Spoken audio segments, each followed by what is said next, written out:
e peço pelos meus irmãos que estão a sofrer na escuridão e que possamos ter a compreensão de amar o próximo dando perdão e que a luz do grande Criador transforme em lume em amor e que possamos, Mestre Jesus, sermos como o Senhor e que a luz do grande Criador transforme em lume em amor e que possamos, Mestre Jesus, sermos como o Senhor.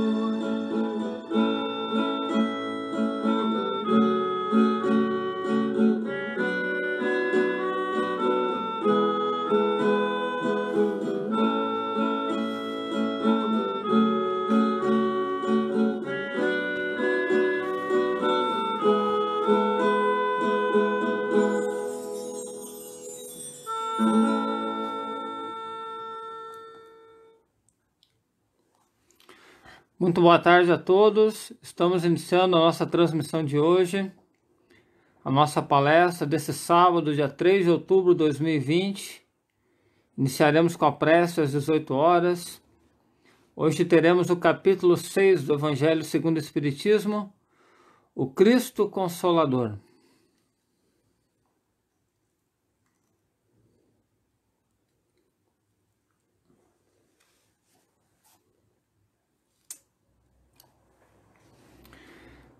Podemos nos preparar para recebermos em nossa casa a mensagem do Evangelho de Jesus, aquietar o nosso corpo, o nosso pensamento, a nossa mente,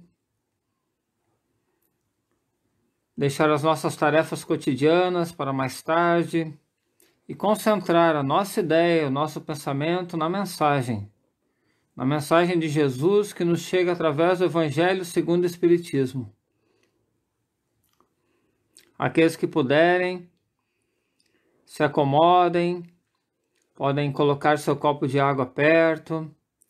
Logo em seguida iniciaremos a nossa prece.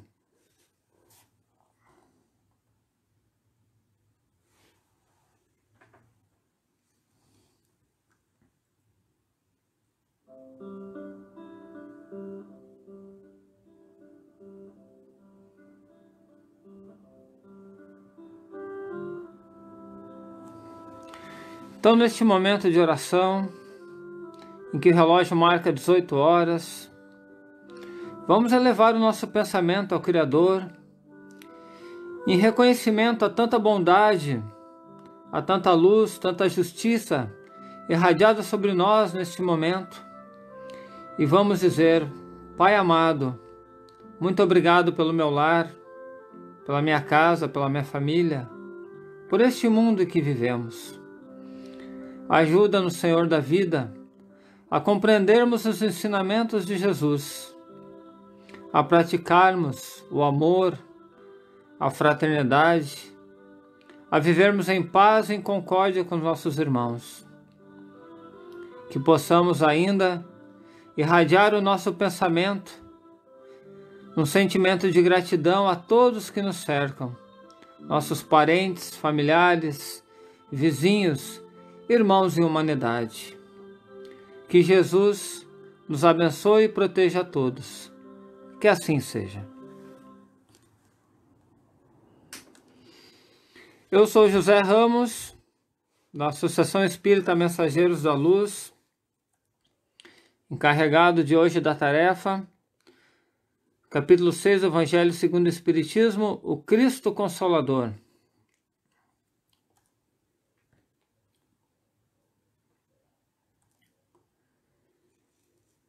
O jugo leve consta em Mateus capítulo 11, versículo 28 a 30, palavras de Jesus. Vinde a mim todos vós que estáis aflitos e sobrecarregados, que eu vos aliviarei. Tomai sobre vós o meu jugo, e aprendei comigo, que sou brando e humilde de coração, e achareis repouso para as vossas almas, pois suave é o meu jugo e leve o meu fardo.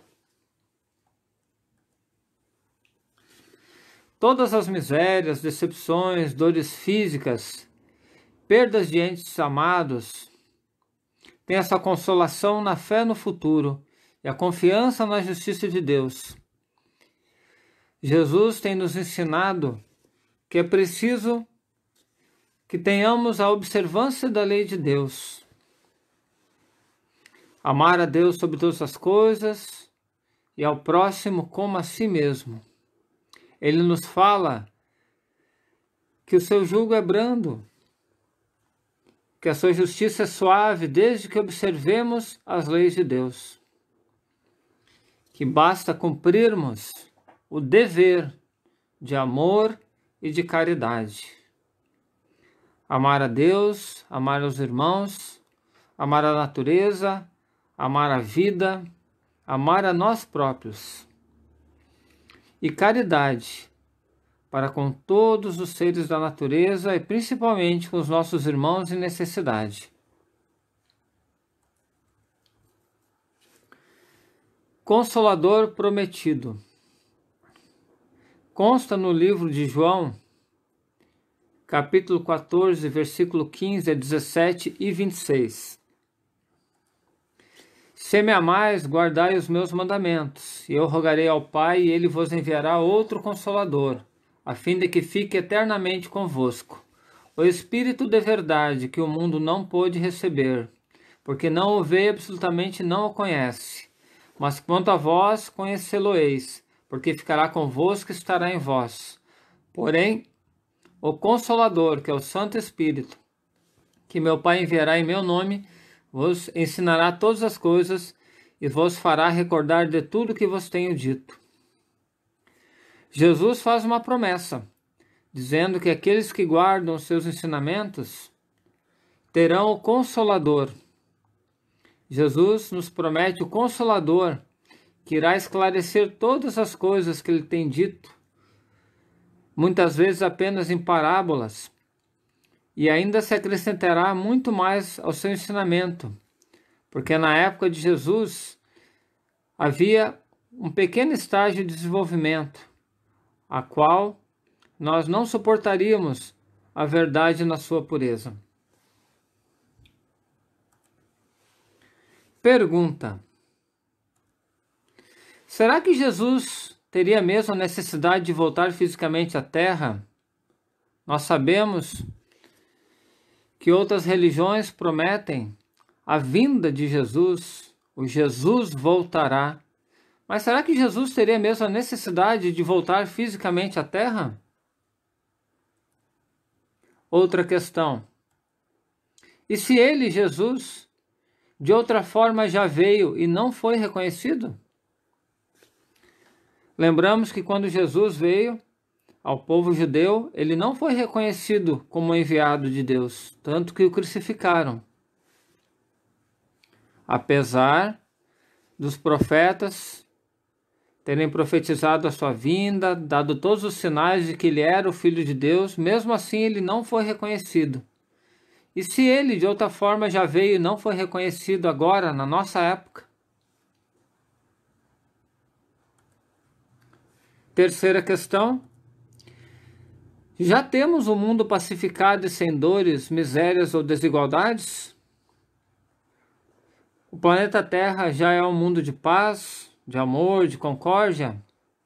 Será que as pessoas já conquistaram a felicidade, a alegria pura? Será que já vivemos em fraternidade no planeta Terra? Vamos seguir.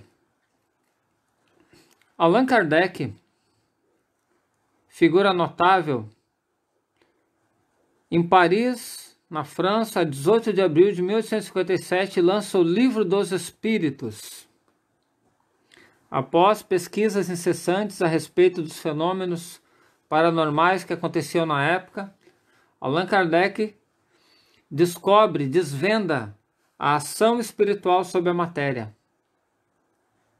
e cria o Espiritismo, ou doutrina dos Espíritos. A doutrina dos Espíritos, ou Espiritismo, possui 3 aspectos. Nasce como uma ciência, se desenvolve como uma filosofia e se concretiza como uma religião. São os 3 grandes aspectos da doutrina espírita. Vamos ver agora 6 fundamentos, 6 ensinamentos. Deus, a causa primeira de todas as coisas, como Criador de todo o universo, do mundo material e imaterial. A imortalidade da nossa alma, espíritos imortais que somos encarnados na Terra. A reencarnação, que é o nascer, morrer, renascer de novo e progredir sempre. A pluralidade dos mundos habitados, em que vários planetas possuem outras humanidades, umas superiores à nossa, outras inferiores, e a comunicabilidade dos espíritos através da mediunidade. E fechando, a moral espírita é o Evangelho de Jesus. Temos no Livro dos Espíritos 4 grandes questões. Vamos pensar sobre elas. Questão 621. Allan Kardec pergunta aos espíritos superiores: onde está escrita a lei de Deus? Eles respondem: na consciência. Visto que o homem traz em sua consciência a lei de Deus, que necessidade havia de lhe ser ela revelada? Allan Kardec insiste, e eles respondem: ele a esquecera e desprezara, quis então Deus lhe fosse lembrada. Questão 622. Confiou Deus a certos homens a missão de revelarem a sua lei? Indubitavelmente, em todos os tempos houve homens que tiveram essa missão. São espíritos superiores que encarnam com o fim de fazer progredir a humanidade. Questão 625. Qual o tipo mais perfeito que Deus tem oferecido ao homem para lhe servir de guia e modelo? Os espíritos superiores respondem: Jesus. Na questão 629, que definição se pode dar da moral? A moral é a regra do bem proceder. Isto é, de distinguir o bem do mal. Funda-se na observância da lei de Deus. O homem procede bem quando tudo faz pelo bem de todos, porque então cumpre a lei de Deus. 4 questões fundamentais para a gente pensar por que a doutrina espírita foi vinculada ao Evangelho de Jesus.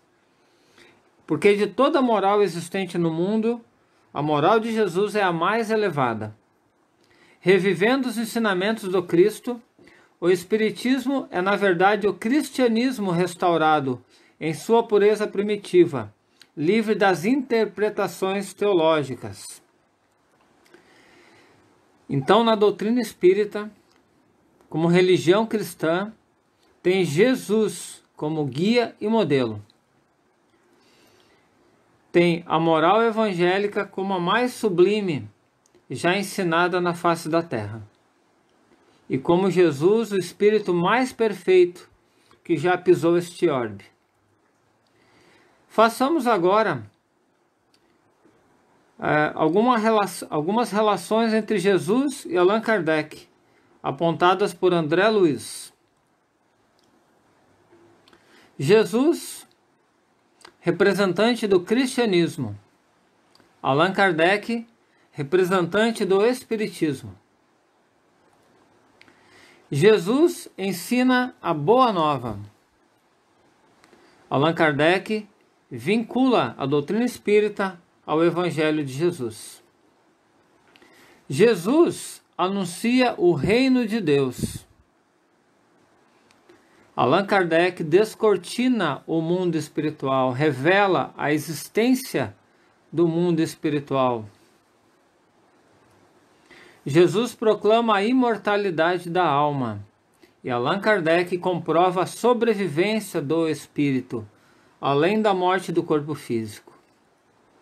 Jesus opera milagres. Allan Kardec explica a mediunidade.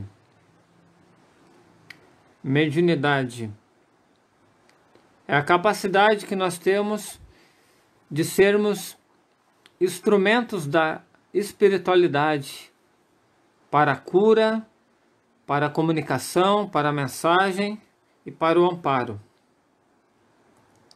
Jesus cura possessos. Allan Kardec estuda a obsessão, que é a intervenção de espíritos nas nossas atitudes, nossos pensamentos e sentimentos. Jesus rejeita a falsa virtude. E Allan Kardec nos convida ao aprimoramento íntimo, ou reforma íntima. Jesus combate o formalismo farisaico, as cerimônias, os cultos, os apetrechos, a classe sacerdotal. Allan Kardec abole o ritual no exercício da crença. Não é necessário rituais, nem cultos, nem roupas especiais para a prática da doutrina espírita. Jesus condena o fanatismo e Allan Kardec define a fé raciocinada, nos dizendo de onde viemos, por que aqui estamos e para onde vamos. E por que crer? Mas crer com a razão, com bom senso, com discernimento. O fanatismo nos cega, nos separa. Jesus diz que é preciso nascer de novo. Relação direta com o ensinamento relembrado por Allan Kardec, que expõe a reencarnação, as vidas sucessivas. Jesus afirma que há muitas moradas na casa do Pai. Allan Kardec refere-se à pluralidade de mundos habitados. Jesus condiciona a salvação à prática do amor ao próximo. E Allan Kardec afirma que fora da caridade não há salvação. Lembramos que Allan Kardec é o intérprete dos espíritos. São respostas, são afirmações que vêm do plano espiritual.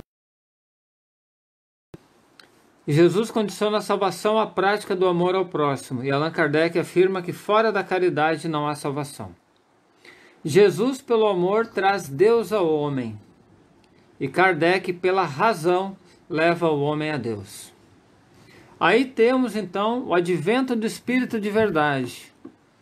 Após a vinda de Moisés, com os 10 mandamentos, passaram-se centenas de anos, vem Jesus, trazendo a boa nova pessoalmente, nos legando o Evangelho, e novamente vem a doutrina espírita nos lembrar dos ensinamentos de Jesus, renovar o nosso conhecimento e explicar as parábolas dentro da nossa compreensão. Não tem som. Não tem som. Não tem som? Tá ouvindo? Tá ouvindo? Vamos continuar então. Prefácio do Evangelho segundo o Espiritismo.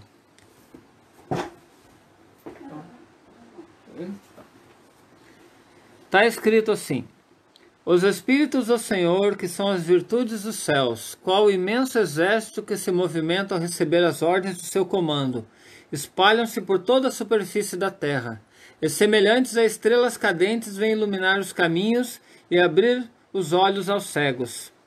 Eu vos digo em verdade que são chegados os tempos em que todas as coisas vão de ser restabelecidas no seu verdadeiro sentido, para dissipar as trevas, confundir os orgulhosos e glorificar os justos. As grandes vozes do céu ressoam como sons de trombetas, e os cânticos dos anjos se lhes associam. Nós vos convidamos, a vós homens, para o divino concerto. Tomai da lira, fazei uníssono as vossas vozes, e que num hino sagrado elas se estendam e repercutam de um extremo a outro do universo. Homens, irmãos a quem amamos, aqui estamos juntos de vós. Amai-vos também uns aos outros, e dizei do fundo do coração, fazendo as vontades do Pai que está no céu: Senhor, Senhor, e podereis entrar no reino dos céus. O Espírito de verdade. O Espírito de verdade é uma pleiade de espíritos superiores encarregados de trazer até nós a doutrina espírita e nos chama novamente a observar as leis de Deus, observar o que vem do alto, que no fundo, na nossa consciência, nós adormecemos, nós estamos iludidos ainda muito com a matéria e não queremos ouvir o que os Espíritos nos dizem. Moisés nos lembrou, inicialmente, das leis de Deus. O Cristo veio até nós exemplificar o amor, a fé, a caridade. E, novamente, o Espiritismo vem como consolador prometido do Cristo, cumprir a sua promessa de trazer o conhecimento das leis de Deus, fazer renascer no nosso coração a fé e a esperança. Porque não existe a morte. A morte é uma ilusão, a morte é uma passagem, a morte é um transpor, um portal. A nossa alma continua viva do outro lado. Essa é uma revelação muito importante que a doutrina nos traz e que muitos ainda desconhecem. Espíritas, amai-vos, eis o primeiro ensinamento, instruí-vos, eis o segundo. Nos amarmos como irmãos, nos respeitarmos e procurar o conhecimento que liberta das nossas ilusões, das nossas fraquezas, das nossas imperfeições.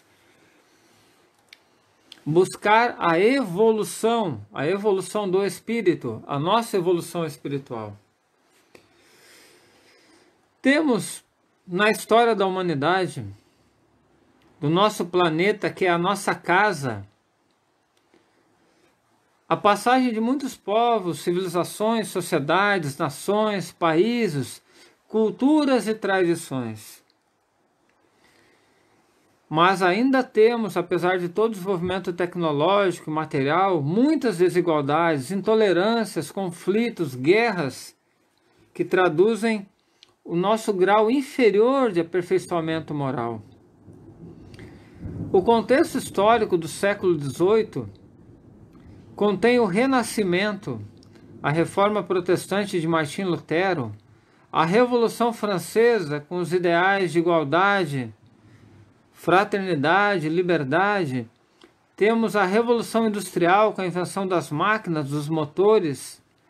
Temos também o trabalho de Darwin com as ciências naturais, com o evolucionismo. E temos também, nesse século, a chegada à Terra de Allan Kardec. Em 3 de outubro, na data de hoje, em 1804, nasce Allan Kardec na cidade de Lyon, na França. A ciência e a religião sempre foram como que uma concorrente com a outra.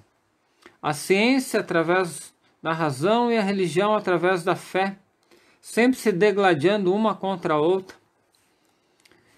Hipólito Leão Denisard Rivail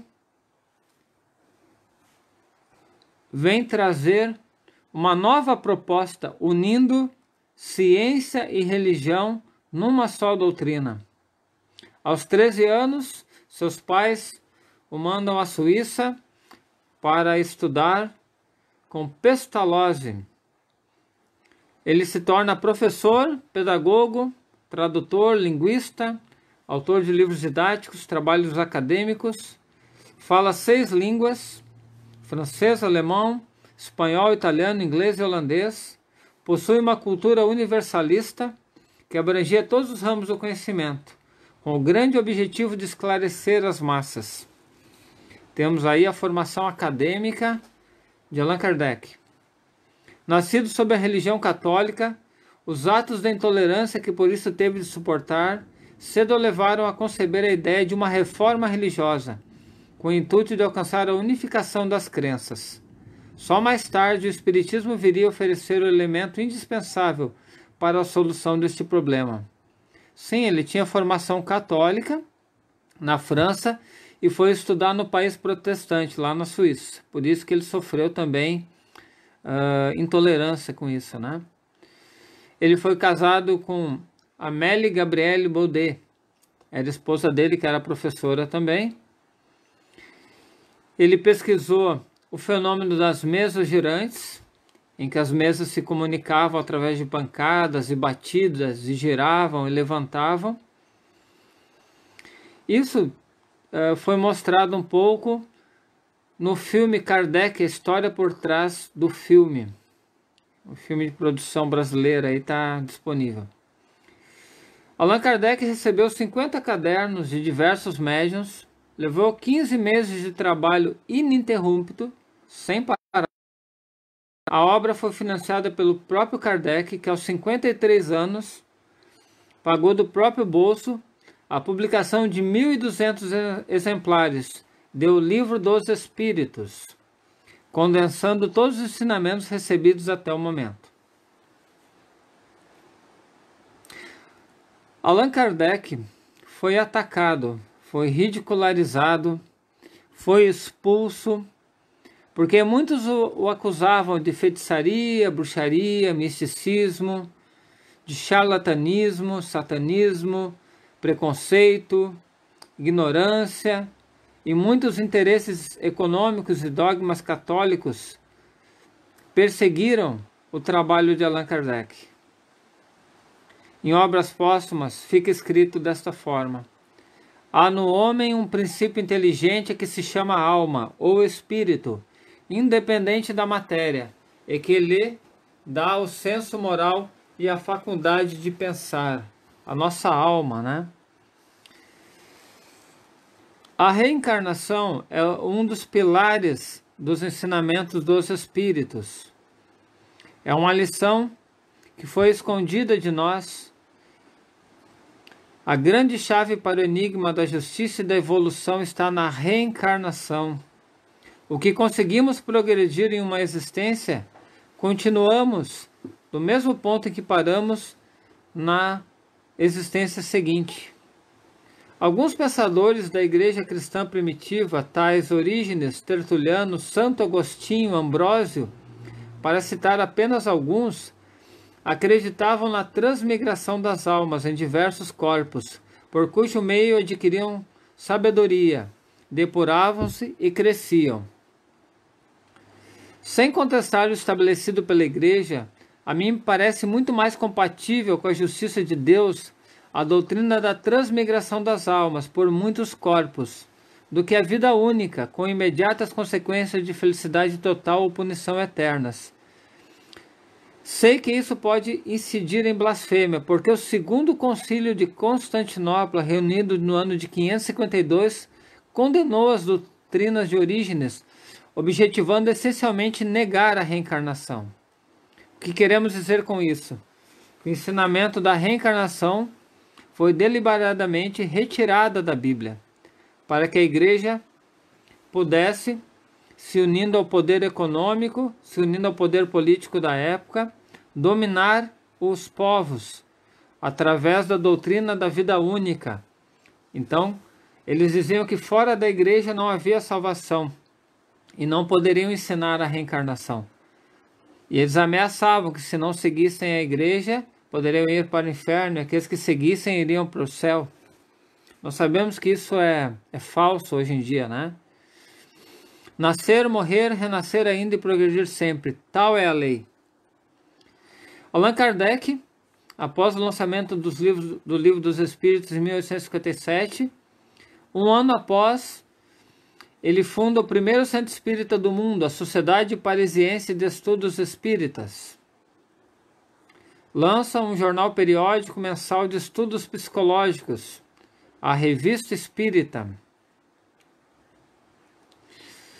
Ele lança o livro que é o Espiritismo e aí segue seu trabalho de divulgação da doutrina. O que não é o Espiritismo? Agora eu queria falar um pouquinho sobre quem desconhece a doutrina, né? O Espiritismo Ele não é uma religião de sacerdotes. A gente não faz do espiritismo uma profissão. Nós não temos no espiritismo um meio de vida. O espiritismo não faz trabalhos, não faz invocações, não chama espíritos para se comunicar. O espiritismo não usa apetrechos de rituais, cerimoniais, imagens. O espiritismo é uma revelação espiritual para a humanidade. É um movimento organizado de estudo, conhecimento, de fé raciocinada. Se baseia na ciência, na filosofia, na religião. É o cristianismo redivivo na sua pureza, na sua prática. O espiritismo combate o materialismo, o orgulho e o egoísmo. Aqueles que dizem que a vida é um nada, aqueles que dizem que depois da morte não existe nada, aqueles que pregam que somente devemos satisfazer os nossos desejos imediatistas, aqueles que valorizam apenas a riqueza como bem maior. Isso é materialismo, né? Vamos seguir adiante aqui. O livro dos médiuns relativo à parte experimental e científica da doutrina espírita, lançado em 1861, orientação para o exercício da mediunidade, mediunidade gratuita, mediunidade educada, desenvolvida de acordo com os princípios evangélicos, do dar de graça o que de graça receber. Em 1864, Allan Kardec lança o Evangelho segundo o Espiritismo, concernente à parte moral, onde contém os ensinamentos de Jesus. Fé inabalável só ou é a que pode encarar frente a frente a razão, em todas as épocas da humanidade. Em 1865, Allan Kardec lança a Justiça Divina segundo o Espiritismo, no livro Céu e Inferno. Em 1868, os milagres e as predições segundo o Espiritismo. Temos então os 5 livros que compõem as obras básicas: o Livro dos Espíritos, o Livro dos Médiuns, o Evangelho segundo o Espiritismo, o Céu e o Inferno e a Gênese. Após a morte de Kardec, após a partida dele, o desencarne, melhor falando, ao lançamento de obras póstumas, onde seus colaboradores Leon Denis, Gabriel Delany e Camille Flammarion fazem esse trabalho. Resumindo então, hoje estamos falando também de Allan Kardec, por ser 3 de outubro a data de nascimento, esse enviado para nos revelar e concretizar aqui na Terra o trabalho da doutrina espírita para iniciar esse trabalho de esclarecimento da humanidade. Ele escreve as obras básicas, funda a primeira sociedade espírita, lança a Revista Espírita, que trabalhou por 11 anos e alguns meses, e faz viagens de divulgação e organização do movimento espírita no mundo. Allan Kardec tem como lema trabalho, solidariedade e tolerância. Allan Kardec, o revelador do Espiritismo para a humanidade. Espiritismo, a nova era para a humanidade. Deus, inteligência suprema, causa primeira de todas as coisas. Jesus, o guia e modelo. E Kardec, a base fundamental. Hoje sabemos que entre nós existem muitos espíritos. Espíritos amigos, espíritos familiares e também espíritos inimigos do passado. Nós sabemos que através da prática espírita, da prece, das irradiações, do estudo dos ensinamentos de Jesus, nós atraímos até nós os bons espíritos. Nós sabemos que nas casas espíritas, além do atendimento a nós encarnados em corpo físico, também são atendidos espíritos desencarnados espíritos que necessitam de luz, que não se prepararam para o retorno à pátria espiritual, ou que não conheceram os ensinamentos de Jesus, ou que ainda conheceram e renegaram o ensinamento de Jesus. Hoje temos a grata satisfação de termos a doutrina espírita entre nós, ao alcance das nossas mãos, ao alcance do nosso entendimento, com palavras compreensíveis para o momento em que vivemos, momento em que o nosso planeta passa por uma regeneração, uma reforma, em que nós, já encarnados, podemos ter uma vida espiritualizada, uma vida onde nós busquemos a paz, o amor, o verdadeiro autoconhecimento de que somos almas, espíritos encarnados aqui na Terra. Precisamos ter a nossa vontade firme, precisamos ter o desejo sincero de nos melhorarmos. Precisamos buscar a luz para que ela se faça presente entre nós. Porque enquanto estarmos conciliados com as sombras, com os maus hábitos, com os vícios, com a maledicência, com as intenções de orgulho, da vaidade, da ambição, com as ilusões do mundo, não conseguiremos sair do nosso círculo de imperfeições e de erros do passado. E nós perguntamos, por que nascemos? Por que estamos aqui na Terra?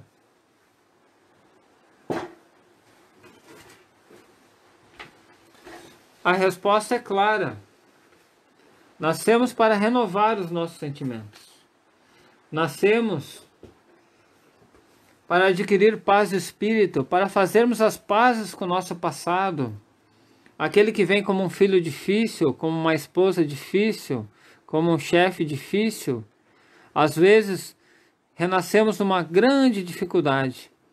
E precisamos ter força, fé, coragem para resistir aos impulsos maus e conseguirmos vencer toda influência negativa. A doutrina espírita nos dá força, nos dá coragem, nos dá o apoio necessário para renovarmos o nosso entendimento sobre a vida, para sabermos por que estamos aqui, né? O que queremos na nossa vida, porque a vida vai continuar, a vida não vai acabar com a morte do corpo. E o julgamento, ele será suave, será leve, se procurarmos Deus.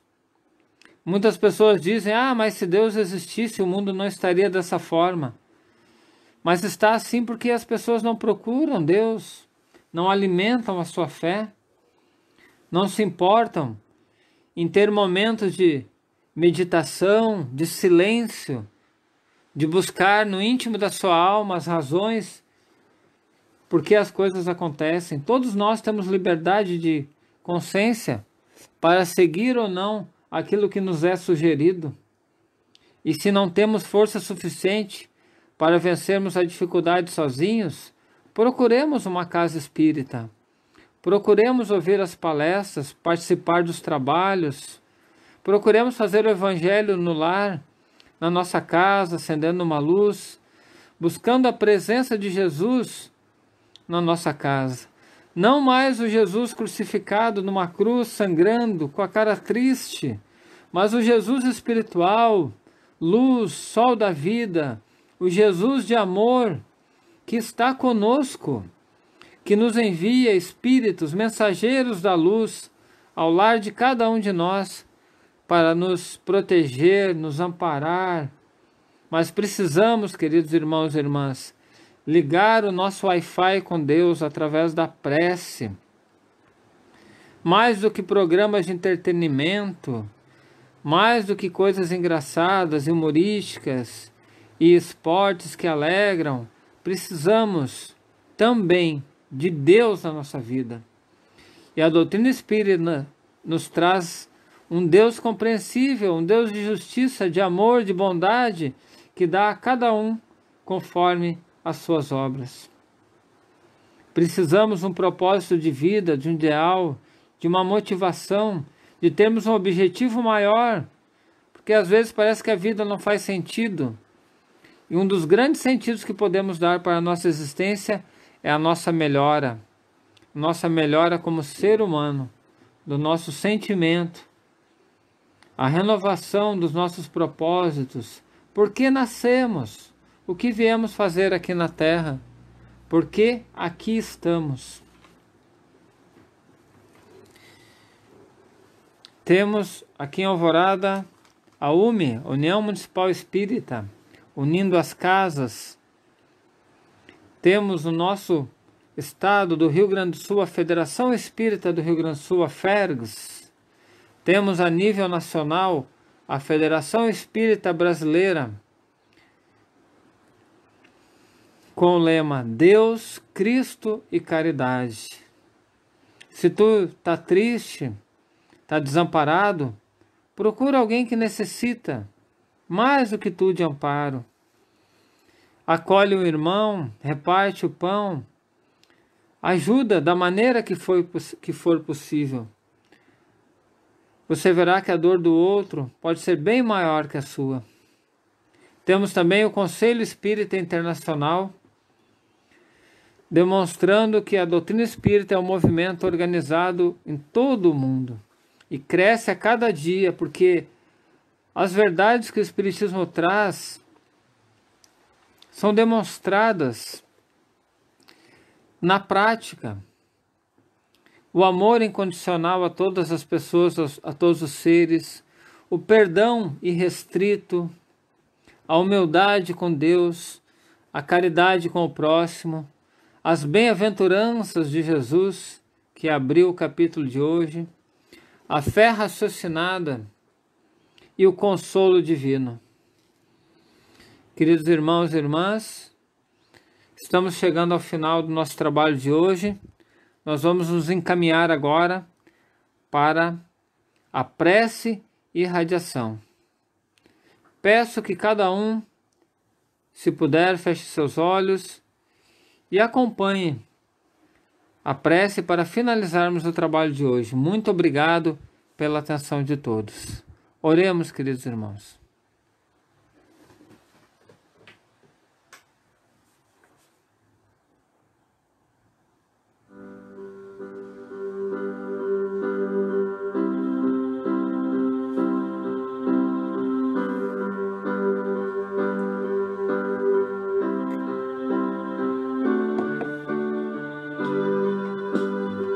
Deus nosso Pai, viemos aqui te dizer, Senhor, abençoa a casa, a família, a alma de cada um dos nossos irmãos que estão acompanhando este trabalho.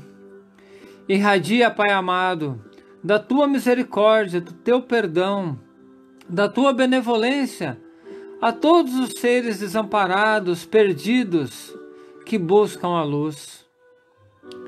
Auxilia, Jesus, a todos os nossos irmãos e humanidade de todas as localidades, de todos os países, irmãos necessitados de amparo, de força, de fé, de coragem.